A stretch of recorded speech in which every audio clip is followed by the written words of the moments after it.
Bagaimana cara terbaik untuk mengajarkan tauhid kepada orang-orang awam? Mohon atau anak-anak muda zaman sekarang.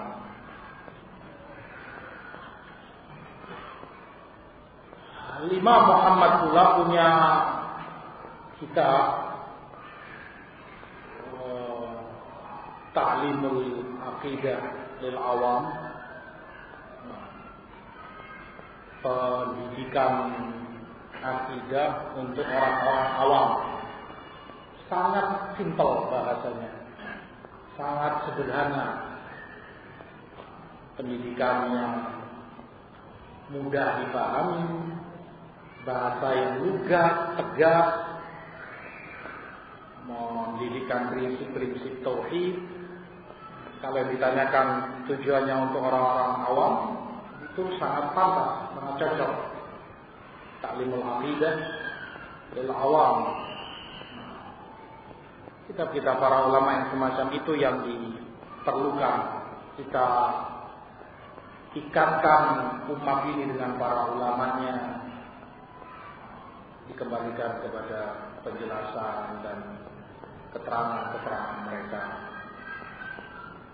Kita tidak ingin kemudian seperti ahli bidah atau hizbiyin yang karena minder kemudian menampakkan atau menyampaikan dakwah itu dengan cara yang dipaksakan harus modern. Akhirnya dakwah lewat sinetron, dakwah lewat ini, lewat itu, dengan anasyid, dengan ini, seakan apa yang ada di dalam Quran, apa yang ada di dalam Sunnah tidak mencukupi. Lisanul hal mereka berkata demikian.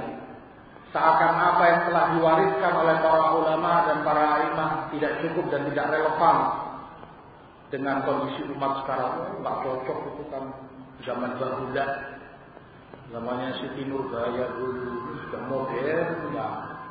Nah, kalau kita mengerti dan memahami apa yang mereka jelaskan, mereka bicaranya abad kapan, seakan berbicara di detik kita sekarang ini.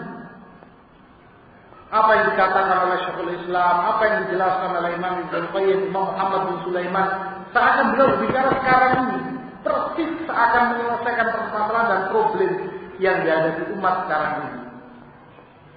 Karena ilmu syariat Allah itu sampai yaumul qiyamah ilmiah. Beda dengan sesuatu yang kontemporer, sifatnya kekinian saja. Sekarang mungkin cocok omongan itu disampaikan.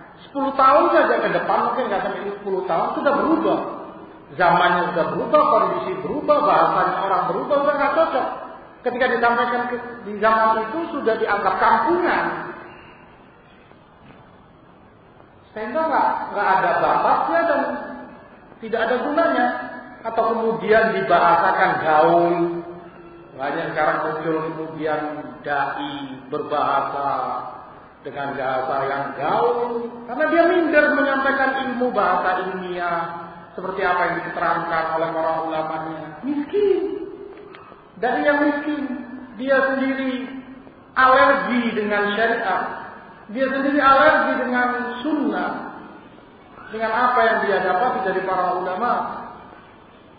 Dia anggap cara dia, konsep dia lebih berhasil, lebih cocok kepada anak muda. Nah, sebaik-baik petunjuk-petunjuk Rasul Sallallahu Alaihi Wasallam. Oleh sebab itu kata Imam Auza'i rahimahullah, "Alaika bi athari salaf wa irraqabakan nas wa iyyaka wa ara'a ar-rijal wa izaqrafuhu laka bil qaum." Pegang oleh kamu asar para ulama salaf, keterangan para ulama salaf, walaupun kamu ditolak oleh orang. Jauhi olehmu logika dan penjelasan orang-orang belakangan yang jauh dari ilmu, walaupun dihiasi dengan perkataan yang seindah mungkin, yaitu seperti kata Syekh Shalih Al-Syekh, terkadang orang dalam penyampaian itu indah, bahasanya manis, di lisan enak, bahasanya kekinian, ya, bahasanya itu bahasa gaul, bahasa anak muda, tetapi isinya racun. Yang dikeluarkan bukan ilmu, bukan tauhid, bukan ayat, bukan Quran, bukan keterangan para imam. Yang satunya bahasanya bahasa ini ya, mungkin dianggap kampungan, bahasa kaku, jauh dari dari bahasa-bahasa modern atau bahasa-bahasa anak muda. Tapi pegang, jaga oleh Mutata'awza, karena kebenaran tidak dilihat dari manisnya bahasa. Mungkin orangnya kurang pintar berbahasa. Jangankan bahasa gaul, jangankan bahasa modern, bahasa Indonesia saja kadang mungkin, kalau orang Jawa bilang ketatal-ketatil. Paham ketatal-ketatil? Celah di sini, celah di situ. Keliru, banyak kelirunya tata bahasanya. Bahasa Indonesia kurang baik. Yang seharusnya ini di depan dia undurkan, yang seharusnya di belakang dia kedepankan, yang seharusnya kurang bagus bahasanya.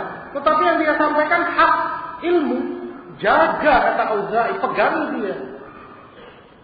Ataupun yang lain yang bahasanya Masya Allah, indah kalimatnya, tutur katanya, sastranya sangat tinggi, tapi isinya bertentangan dengan Quran dan Sunnah, buang.